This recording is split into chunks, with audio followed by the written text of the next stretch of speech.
de la fourche jusqu'à la fourchette. Voilà la nouvelle vision de l'exploitation du secteur agricole en Côte d'Ivoire. De ce voyage, la première étape, le primaire, est maîtrisée pour beaucoup de filières. Des performances agricoles le témoignent. Premier producteur mondial de cacao, premier producteur et exportateur mondial de cajou. Il nous faut maintenant aller au secondaire, c'est-à-dire à l'industrialisation, donc à la transformation structurelle du secteur agricole. Notre choix pour les besoins de la cause, l'ANACAD. Les raisons sont fort potentiel industriel.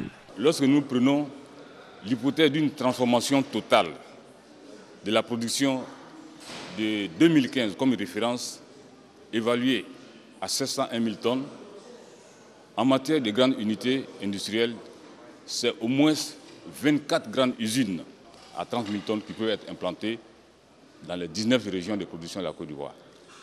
Par ailleurs, si nous axons la stratégie sur la mise en place des unités moyennes telles que les 5 000 tonnes, il faut alors implanter 140 usines.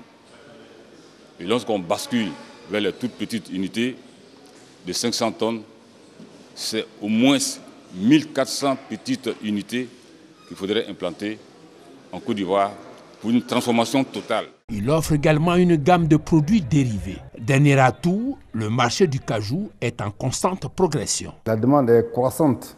Tous les années, vous avez donc une croissance d'à peu près 10% de la demande à travers le monde. Trouver les moyens d'aller à l'industrialisation reste l'équation à résoudre.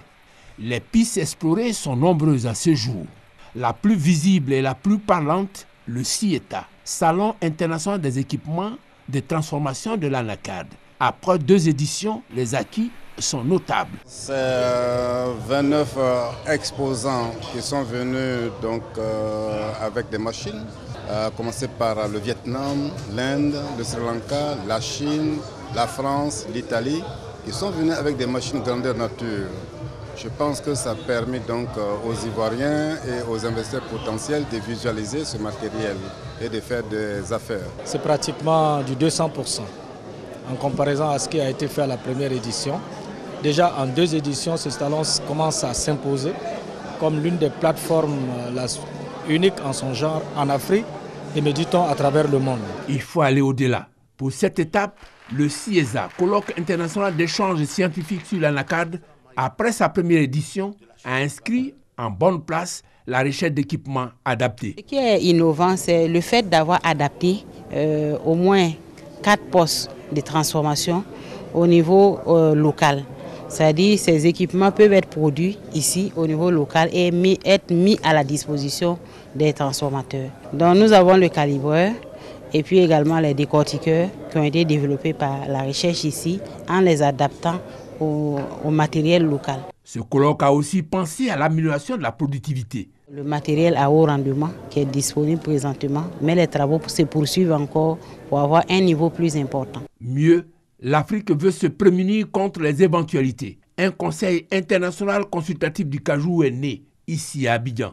Il a l'aval de tous les pays producteurs. Nous avons apporté l'engagement du Mali par notre signature à cette convention. Nous avons intérêt pour nos producteurs, pour le nombre d'emplois que cela peut créer et pour tous les bénéfices et les avantages qui entourent, n'est-ce pas, cette filière.